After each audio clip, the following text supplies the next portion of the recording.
který se teda týká dotací pro potravináře. Nejprve pár organizačních bodů. Webinář bude trvat zhruba hodinu až hodinu a půl a bude nahráván.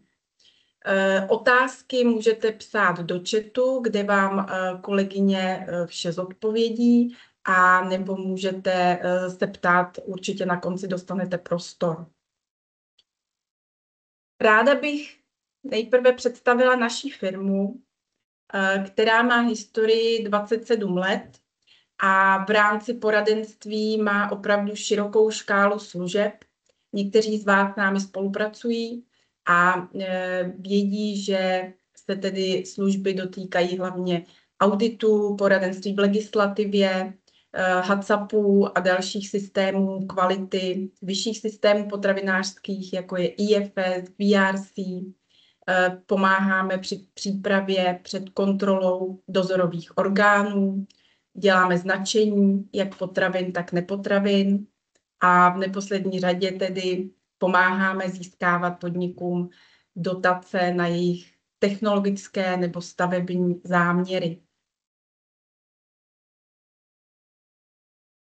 Tento program, o kterém se dneska budeme povídat a chystat se na něj, se jmenuje Program rozvoje venkova v rámci strategického plánu společné zemědělské politiky na období 2023 až 2027.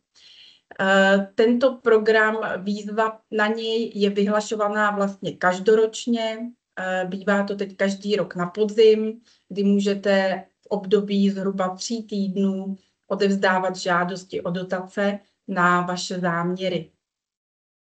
Intervence má číslo 3473 a jmenuje se Investice do zpracování zemědělských produktů. Je důležité, že podpora se poskytuje podnikům po celé České republice, kromě hlavního města Prahy. Není důležité, kde máte sídlo, ale kde máte provozovnu, kde stojí vlastně váš výrobní závod. A sídlo tedy můžete mít v Praze, ale výrobní závod, vaše provozovna musí být mimo pražská, abyste mohli žádat o dotaci. Důležitá je výše dotace samozřejmě pro každého z vás. Tady se liší podle velikosti podniku a velikosti jsou drobní, malí, střední a velké podniky. Pro podniky malé a mikro je ta dotace 40%, přičemž ještě 10% je možné přičíst v případě, že jste mladí začínající zemědělci. Podnik malý je do 50 zaměstnanců a do obratu 10 milionů eur. Musíte splnit obě tyto podmínky. Pokud jednu z nich nesplňujete, už se řadíte do kategorie podniku vyššího. Dotace 30% je pro podniky střední a velké. Plus se také může přičítat 10%, pokud jste mladí začínající zemědělci. Dotace je v tomto kole maximálně 30 milionů, což znamená, že v případě středních a velkých podniků můžete investovat maximálně 100 milionů korun a v případě malých a mikropodniků můžete investovat maximálně 75 milionů korun. Samozřejmě můžete investovat i více. Je důležité, aby projekt jsme do žádosti popsali jako celek. Nicméně tu částku nad tyhle maximální výdaje si musíte uhradit ze svého a to už vám z dotací proplacena nebude. Pokud žádáte v rámci nějaké skupiny, je důležité vědět, že skupina podniků může žádat za celé období maximálně 200 milionů korun na dotacích tohoto programu. Žadatelé, kteří mohou se ucházet o dotaci v tomto programu, v této intervence, jsou vlastně 3 typů a jsou to zemědělští podnikatelé, malí, střední. To jsou ti, jejichž prvovýroba dosahuje hodnoty nad 30%. Potom jsou výrobci potravin nebo krmiv, malé střední podniky, a to jsou případně i zemědělští podnikatelé, kteří mají podíl příjmu ze zemědělské prvovýroby do 30%. Takže tady je ta hranice 30%, kdy se to dělí, jestli jste zemědělský podnikatel nebo spadáte do výrobce potravin. A poslední typ žadatele je výrobce potravin a krmiv i zemědělec, který je velký podnik. Velké podniky jsou tedy nad 250 zaměstnanců a obrat dosahuje přes 50 milionů eur.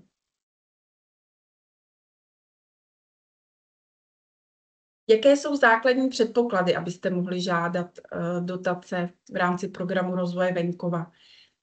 Nejprve je důležité si spočítat finanční zdraví, které se počítá za poslední 3 účetně uzavřené období a podle těch kritérií, které jsou dané pravidly, jsou tam určité vzorce na výpočet a to finanční zdraví vám musí být dobré v těch kritériích, které teda jsou stanovené. Pokud vám finanční zdraví nevyjde, můžete žádat o dotaci, ale můžete být projekt pouze s hodnotou 2 miliony korun investice. Důležité je, abyste byli zapsáni jako skuteční majitelé, což je taková staronová podmínka podle zákona. A už asi všichni jste, ale je dobré si to zkontrolovat. Správné je určit taky velikost podniku. Velikost podniku je rozhodující pro to, do jaké kategorie se zařadíte, je i klíčová pro tu velikost dotace, pro to správné procento. A je důležité si uvědomit, pokud jste propojení s nějakými jinými podniky, přes vašeho majitele, přes ostatní jeho firmy, jsou tam i příbuzenské rodinné vazby, se do toho počítají a pak se ty firmy sčítají buď 100% anebo nějakým poměrovým dílem, ale všechny obraty a zaměstnance je poté potřeba sečíst a pak teprve se zařazovat do konkrétní kategorie podniku. Je důležité taky, že zpracováváte podporované výrobky. V této intervenci jsou podporované takzvané anexové výrobky, které jsou v příloze číslo 1 o Evropském společenství a jsou to výrobky hlavně mléko, mléčné výrobky, maso, masné výrobky, ovoce, zelenina a výrobky z nich. A dále je tam mlýnské výrobky, káva, čaj, koření, čaje, to už jsem říkala, a víno. Takže určitě, pokud něco z tohoto zpracováváte, můžete žádat. Někdy jsou ty výrobky neúplně jednoznačné, nebo zpracováváte třeba výrobky, které jsou podporované a zároveň máte ve výrobě i výrobky nepodporované, tak tam je potřeba se dobře zamyslet, jak bude projekt koncipovaný, protože technologie, na kterou žádáte dotaci, vždycky musí zpracovávat ten podporovaný výrobek. A podporovaným výrobkem je ten, který opravdu prodáváte. Takže v případě, že například budete loupat, krájet a vařit brambory a budete je prodávat v gastrobalení velkém pro nějaké další zpracování, tak je to v pořádku, prodáváte vlastně nějakým způsobem upravené brambory.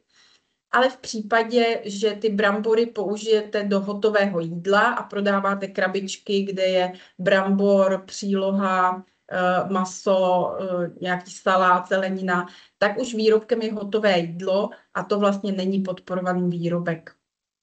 Takže na to pozor.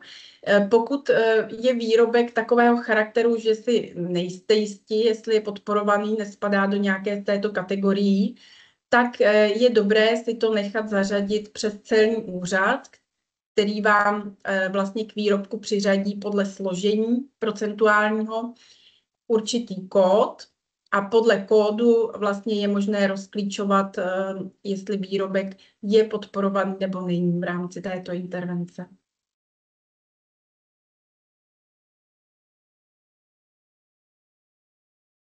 Na co lze žádat dotaci? Dotaci vlastně v rámci této intervence lze žádat na téměř všechno, co si dovedete představit v rámci výrobního provozu a skladů, ať jsou to výrobní linky, baličky, etiketovačky, řezačky, plničky, detektory kovu, rentgeny, váhy, vysokozdvižné vozíky, regály do skladu, jsou tam homogenizátory, etiketovačky, baličky, všechno možné, co potřebujete vlastně pro výrobu vašeho výrobku. V rámci prodejen jde o nové prodejny anebo o rekonstrukci vašich stávajících prodejen. Jako nové prodejny je braný i třeba prodejní automat, který je celkem nově zařazený do možnosti dotací, a jsou tam i stánky ze dvora a je umožněn i prodej ze dvora. Nejenom, že můžete žádat dotaci na tyto investice, ale zároveň vám to zvýší i bodové kritérium, což se podíváme později na body v rámci žádosti. Můžete žádat i dopravní prostředky, což je hojně využívaný záměr, a samozřejmě tam jdou i chladící, mrazící nástavby. Také hardware, software a provozní laboratoře můžete uplatnit v projektu a bezpečnostní kamerové systémy. Vše se musí týkat výroby a skladových prostor, tudíž kdybyste chtěli žádat například jenom na účetnický program, tak to úplně možné není, ale v případě, že program obsahuje třeba účetnictví a pak nějaké skladové procesy a výrobní, tak určitě to možné je. Důležité je, že toto je opravdu jediný program už ze všech programů, který vám umožní žádat dotace na výstavbu nových hal anebo jejich rekonstrukce.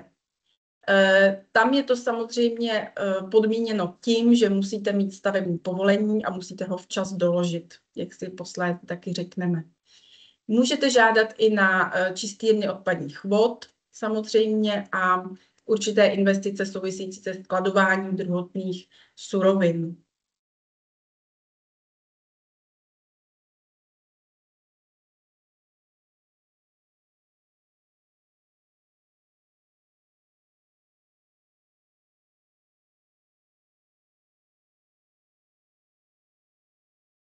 Tak, jak jsme se bavili o těch velikostech podniků, tak pro velké podniky, které v řadě programů žádat vůbec nemohou, tady žádat mohou, ale platí pro ně určité podmínky.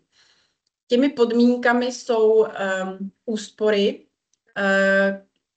které musí dosáhnout vlastně realizací toho projektu.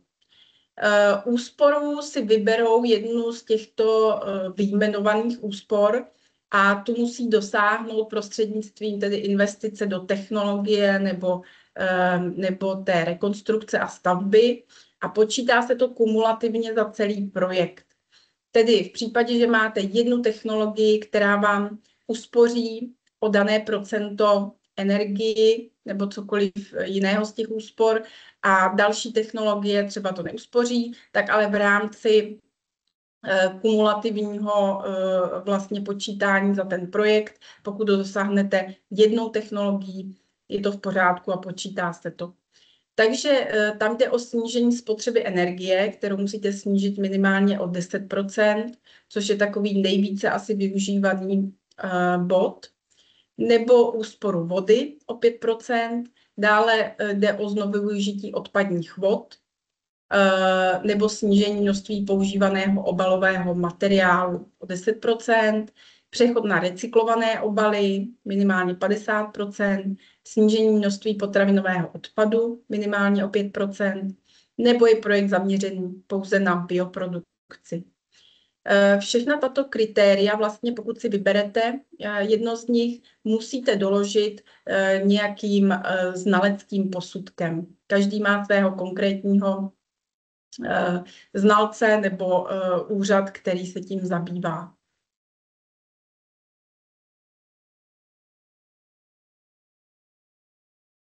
Tak, co se týče žádosti o dotaci, ta se odevzdává od 14. října do 4. listopadu a je jedno, v který termín, který den se žádost odevzdá. Není to, kdo dřív přijde, ten dřív mele. Počítá se za ty zhruba 3 týdny. Vlastně všechny žádosti se dají dohromady bez ohledu na čas. Jenom v případě, že byste s někým dosáhli stejný počet bodů, tak se třeba zase hodnotí velikost investice. Podle toho se seřazují žádosti. V žádosti o dotaci uvádíme popis projektu, co chceme pořizovat a proč, jaký je současný stav, co vyrábíte a jakým způsobem a jaké chcete dosáhnout výsledky toho projektu, co budete vyrábět a jakým způsobem po realizaci projektu. Důležité je tam uvádět také množství a ceny výrobků, které máte teď a jaké budou po realizaci výrobku pro projektu. Tam se vlastně určí určitá efektivita toho projektu a je potřeba, aby projekt byl efektivní. Dále se tam samozřejmě uvádí seznamy technologií, které chcete pořizovat, včetně technických specifikací základních a musíte určit i cenu. Cenu, která je obvyklá a kterou vy si zjistíte nějakým předběžným průzkumem trhu, tak, aby ta cena příliš nepřesáhla v budoucnu. To znamená, že je potřeba si dát trochu rezervu v tom projektu, protože vy můžete vždycky žádat menší dotaci, ale nikdy už nemůžete po odevzdání žádosti tu dotaci nebo tu investici navýšit. Na to je tedy třeba myslet, zvláště u staveb, které třeba můžou být delší a v rámci času se vlastně všechno většinou prodražuje. U staveb se používají základní stavební práce s naceněním jako popis staveb a důležité je taky dát do žádosti fotodokumentaci. Fotodokumentaci současného stavu. To znamená, když budete pořizovat novou technologii, tak se vyfotí místo, které je třeba prázdné, kam se technologie posléze dodá. Protože po realizaci projektu samozřejmě fotíte zase současný stav po realizaci projektu, takže je potřeba, aby se to dobře porovnalo a aby byl vidět ten rozdíl, co jste pořídili. Dále se tam vypisují nějaké účetnické údaje, příjmy ze zemědělské prvovýroby, pokud jsou. A pokud se zavážete k tomu bodově, že máte určité certifikáty, což si povíme pak u bodů, tak je potřeba je mít platné už k datu žádosti o dotaci. Důležité je mít zřízený přístup do portálu farmáře, protože portál farmáře je aplikace, přes kterou se vlastně děje veškerá komunikace se SZIFem, což je Státní zemědělský intervenční fond.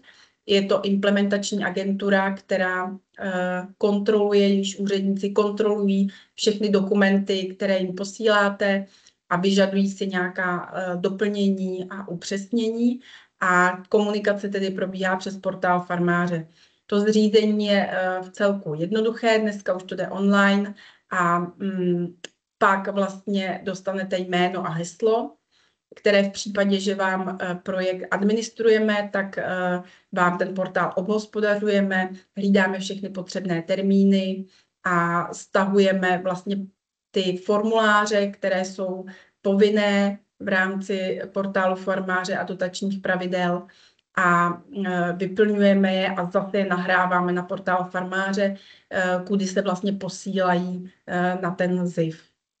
Někdy tedy komunikace funguje i datovou schránkou a někdy dostáváte vlastně ty věci dublovaně.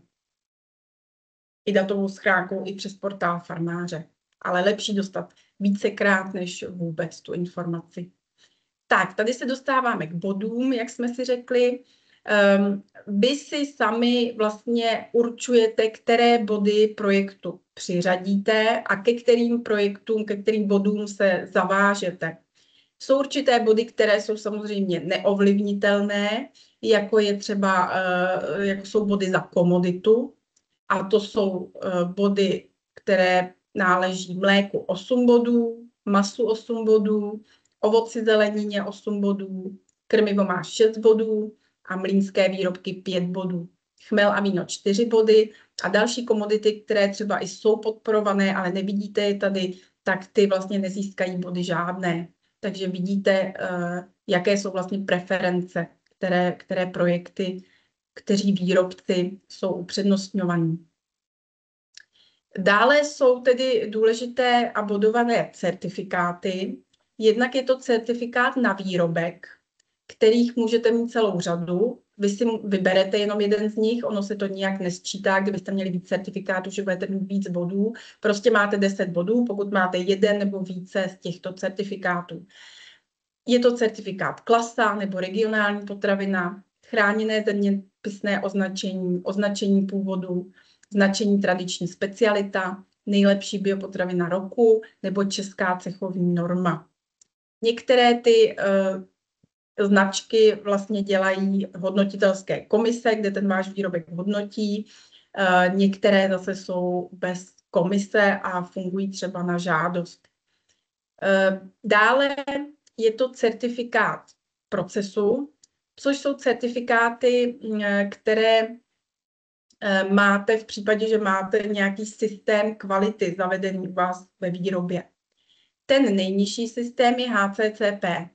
Pozor, neplést si to, HCCP neboli kritické body mají výrobci potravin nebo kdo prostě přichází do kontaktu s potravinou všichni.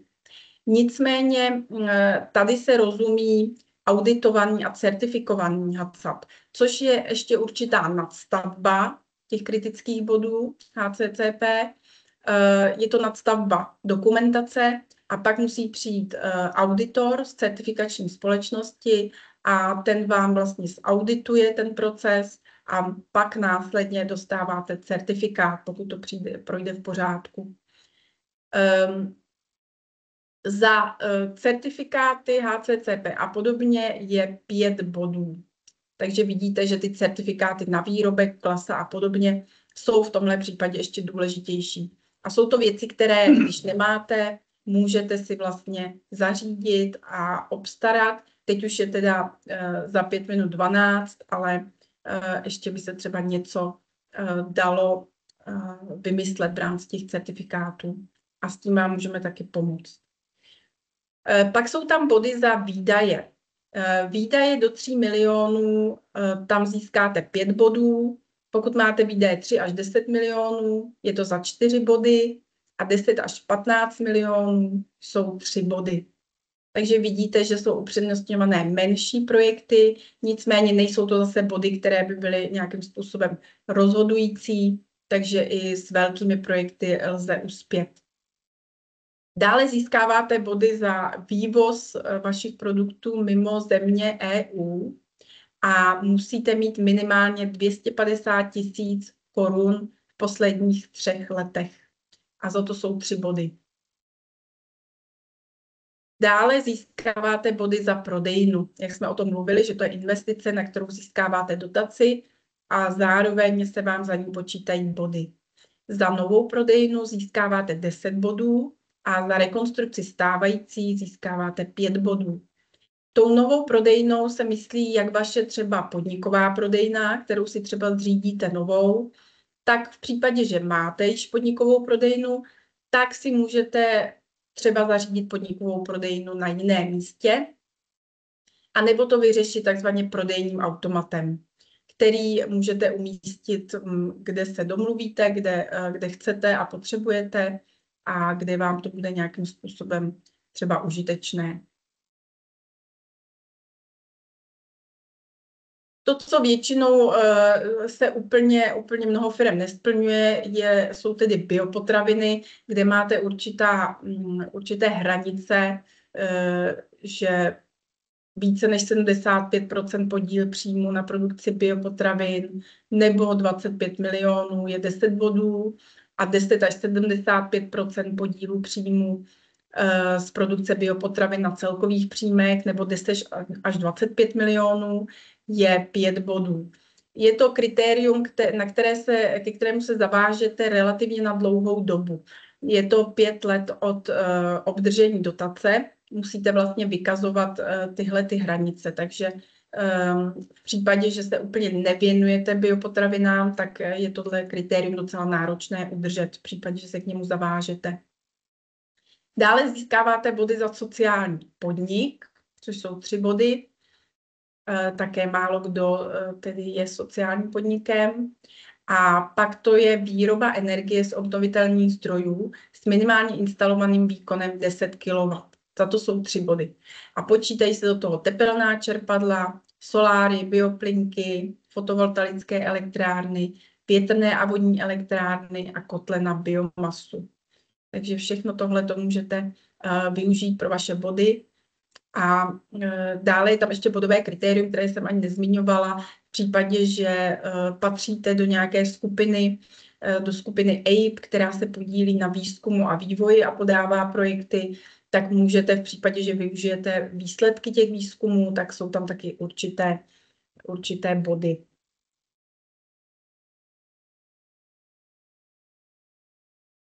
Tady máme harmonogram vlastně celého toho dotačního procesu ve zkratce. Jak už jsem říkala, od 14.10. do 4.11. se podávají žádosti o dotaci.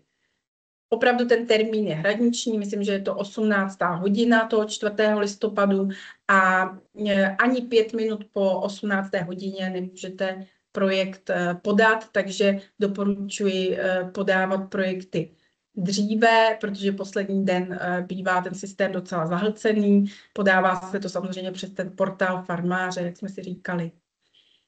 Už v listopadu, asi 18. listopadu, budete vědět, jestli vaše žádost o dotaci byla doporučena k financování.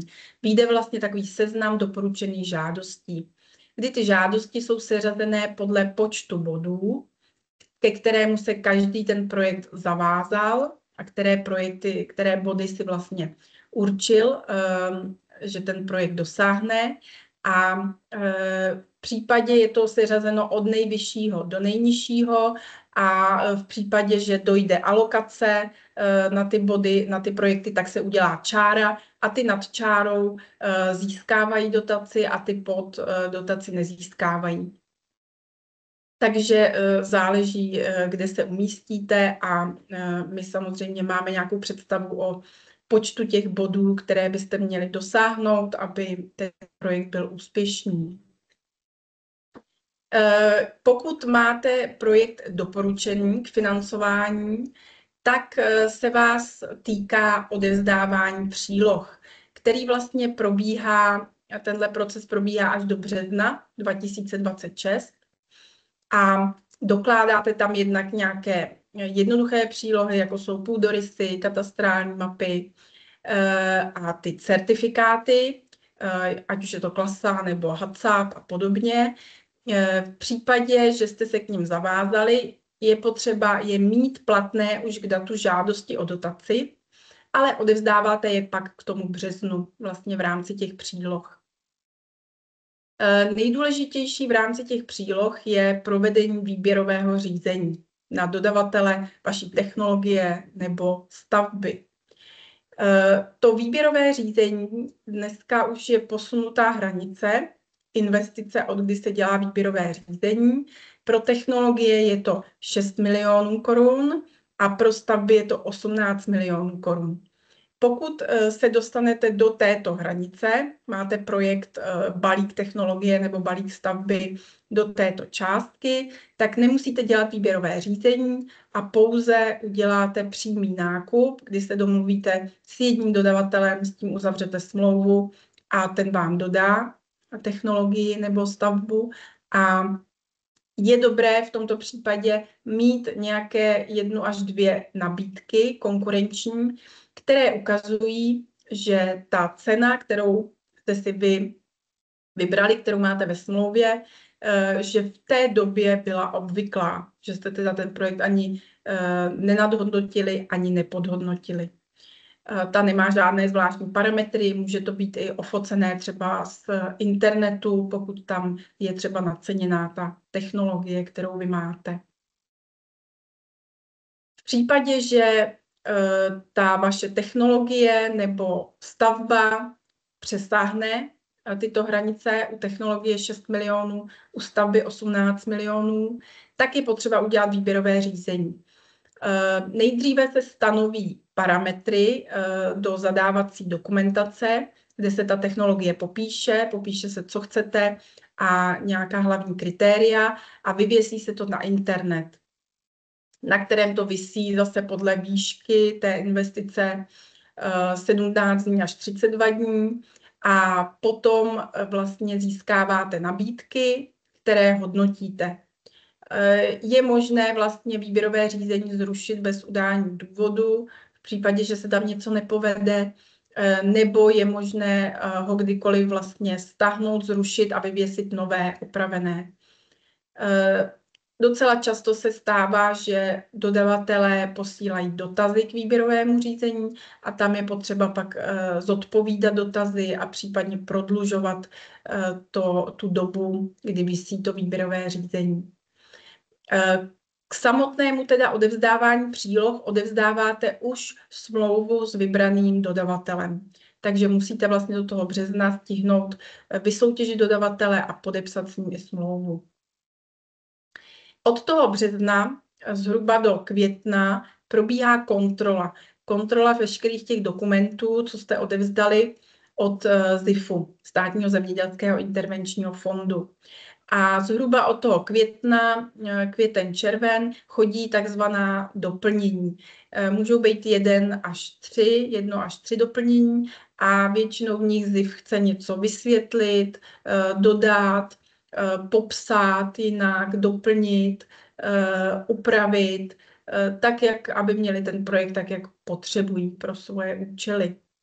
Takže to za vás všechno taky děláme my. V případě, že se dohodneme podklady, samozřejmě potřebujeme od vás a je potřeba dodržovat termíny, protože každé to doplnění má termíny, týden až 14 dní například a jakmile odevzdáte po termínu, tak se to bere jako neodevzdané doplnění a projekt tím končí. V tomto případě je to opravdu přísné a je potřeba termíny dodržovat nebo minimálně komunikovat a žádat třeba o nějaké prodloužení ze závažného důvodu.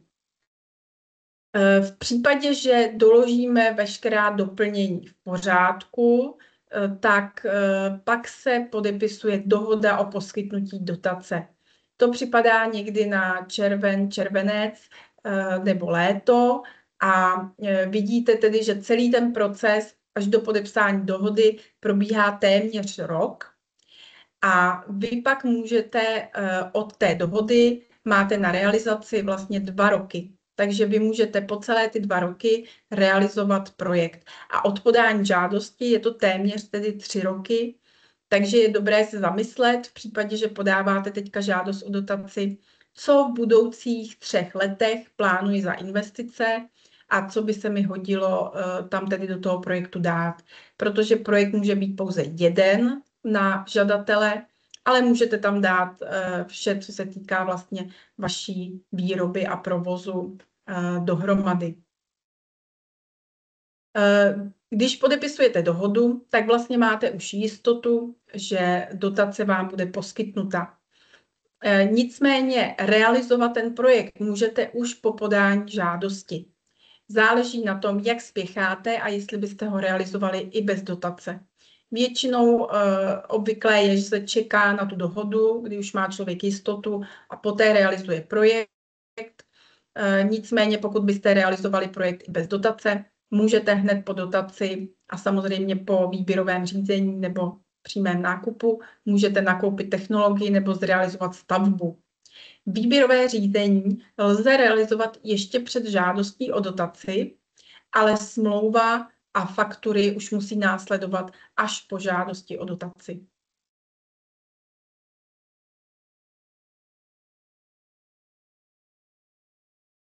Tak, důležité body, na které bych chtěla upozornit v rámci tedy žádosti a celého procesu administrace dotací. Je potřeba dodržovat pravidla a podmínky pro poskytování dotace na projekty. Každá intervence, každé kolo má svá specifická pravidla. Jsou v několika oblastech, jak specifická pravidla pro intervenci, tak jsou obecná pravidla, která řeší celkově všechny typy dotací a musí se dodržovat. Pak jsou pravidla k publicitě, jak musíte vlastně ten projekt prezentovat na veřejnosti. Jsou pravidla k výběrovým řízením. Takže to vše je potřeba nastudovat a dodržovat, abyste to měli v pořádku.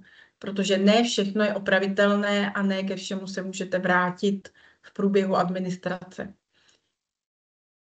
Je důležité dodržet pravidla pro výběr dodavatele a publicity, jak jsme si řekli, a splnit finanční zdraví, což vlastně se doporučujeme spočítat hned na začátku, ještě předtím, než projekt chystáte, abyste zbytečně neinvestovali energii, když třeba finanční zdraví nesplňujete, protože je to podmínka nepřekročitelná.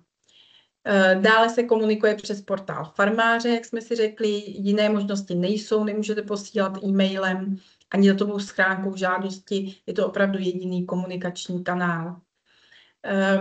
Žadatel nesmí mít samozřejmě dluh vůči finančnímu úřadu ani být v likvidaci. To jsou takové obecné podmínky, ale je dobré je zmínit.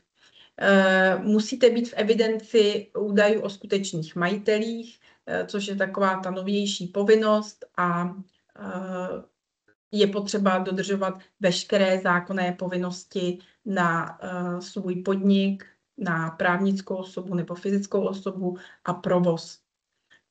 V rámci dotací vlastně se téměř všechno kontroluje a je potřeba mít všechny dokumentace a procesy v pořádku. V případě, že tedy chcete realizovat stavbu nebo rekonstrukci, tak je třeba mít platné a pravomocné stavební povolení. To můžete mít časově až do toho března 2026. Pak ale je to potřeba opravdu odevzdat, jinak už to není platné, kdyby to bylo někdy v pozdější dobu. Tak vám to neuznají a projekt bude ukončen. Důležité je správně vyplněná a zpracovaná žádost, to je samozřejmě taky kontrolované. A jak jsem říkala, už dodržovat termíny, které jsou stanovené ZIFem, protože termíny jsou nepřekročitelné, špatně se vysvětlují, není tam vlastně žádná výjimka, kterou byste mohli využít. Takže opravdu je důležité sledovat to, kdykoliv vám cokoliv přijde a dokládat, i když třeba nevíte co, tak doložit aspoň něco, co si zase ten úředník vyžádá, ale je potřeba dodržet termín a něco udělat, prostě nějakou akci. Důležité je samozřejmě správně a včas doložit potřebné dokumenty, jako jsou ty stavební povolení, jako jsou certifikáty. Je potřeba na to myslet, když prostě chcete certifikát klasu, je třeba ji mít platnou už k datu odevzdání žádosti a ne si zaškrtnout, že chci body za klasu a pokoušet se o ní někdy v únoru 26. To pak není možné a není vlastně ten certifikát uznán jako platný. Jak už jsme si říkali, výdaje je možné realizovat až po podání žádosti. Opravdu tady nic nejde zpětně, to, co už jste udělali do žádosti, to nemůže být proplaceno. A všemu musí předcházet výběrové řízení, pokud je potřeba, a smlouva. Jediné, co může být před žádostí o dotaci, je smlouva o smlouvě budoucí. Ale samotná smlouva a faktury musí být vždycky po žádosti o dotaci, po jejím odevzdání. Důležité je vědět, že žadatel musí být výrobce. Musíte tedy mít v obchodním rejstříku a na živnosti výrobu potravin.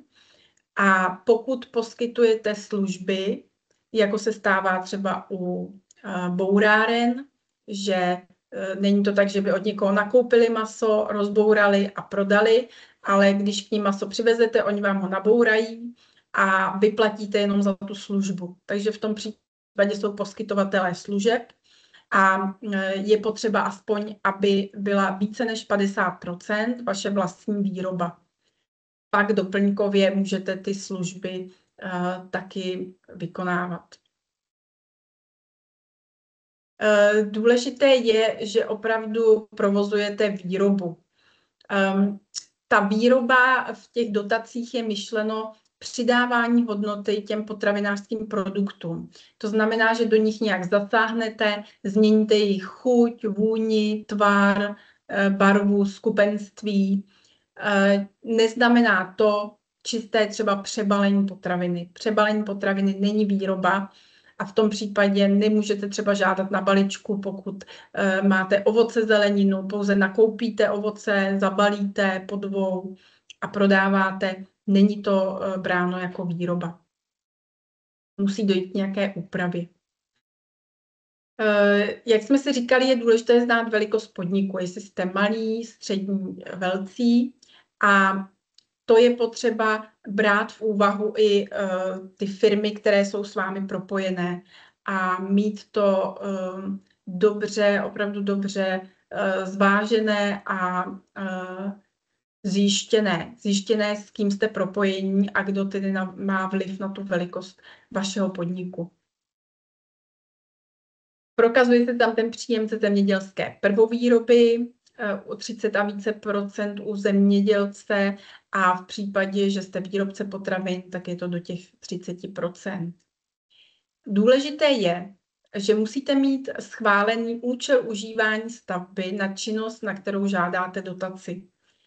Zdálo by se to jako samozřejmé, že každý má v kolaudaci skolaudován provoz tak na to, co dělá skutečně, ale jsou i takové, a nejsou to výjimky, kdy ty provozy byly skolaudované už před mnoha lety a byly na nějaký účel, který už neodpovídá současnému účelu, a ničemu to nevadí, kontrolám to například nevadí, všechno prochází, ten podnik může fungovat řadu let, ale v rámci dotací se na to zase přijde, protože pro dotace musíte mít opravdu všechno v pořádku a je potřeba mít i ten správný účel užívání stavby.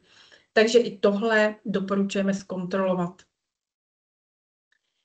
V případě, že rekonstruujete budovu, kterou máte v nájmu, je to vlastně možné, abyste fungovali v najmutých prostorech. Nicméně je potřeba, abyste měli smlouvu nájemní, která je na dobu nejméně 5 let a s výpovědní lhůtou na dobu 5 let. A v případě, že děláte rekonstrukci nebo stavbu na tom pronajaté nemovitosti, je potřeba to mít zapsaný nově i v katastru nemovitostí. Je tam potřeba mít uvedeno právo stavby anebo věcné břemeno. Takže to je třeba si také zkontrolovat. A samozřejmě budova, ve které se realizuje projekt, musí být skolaudovaná.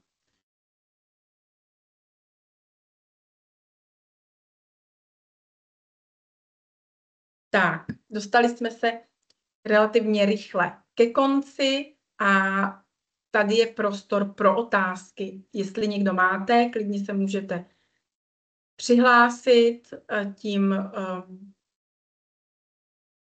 prstíkem, ručičkou a uvolníme vám mikrofon. Nebo samozřejmě je možné taky psát do chatu, pokud máte nějaký dotaz, nebo nám poslat nám vlastně e-mailem, nebo nám zatelefonovat. Tady vám ukážu i kontakt,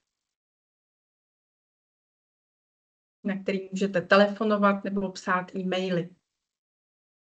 Pošleme vám potom samozřejmě jak prezentaci, tak záznam z webináře, abyste si to mohli ještě dopustit, pasáže třeba, které si potřebujete zopakovat, anebo můžete kdykoliv zavolat, cokoliv vás napadne, nebo budete mít nějaké nejasnosti.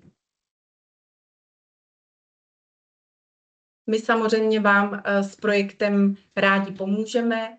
Naše dotační oddělení máme řadu let zkušeností a věnujeme se převážně projektům v potravinářství. Úspěšnost máme ke 100%, takže opravdu se snažíme každý projekt opečovávat jako vlastní a tak, aby byl úspěšný a abyste hlavně získali peníze na svoje investice a abyste tu dotaci dostali skutečně na účet, tak se o projekt staráme tak, aby splňoval veškerý pravidla a aby všechno běželo hladce.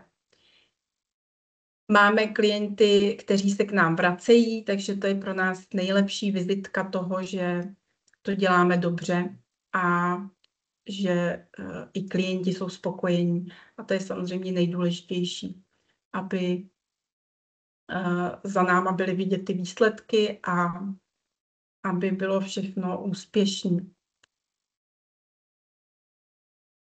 Takže pokud nemáte dotazy, tak já vám moc děkuji za pozornost a budu se těšit, že třeba nějakou spolupráci začneme a v případě dotazů se určitě neváhejte obrátit. Rádi vám všechno zodpovíme. Naschledanou.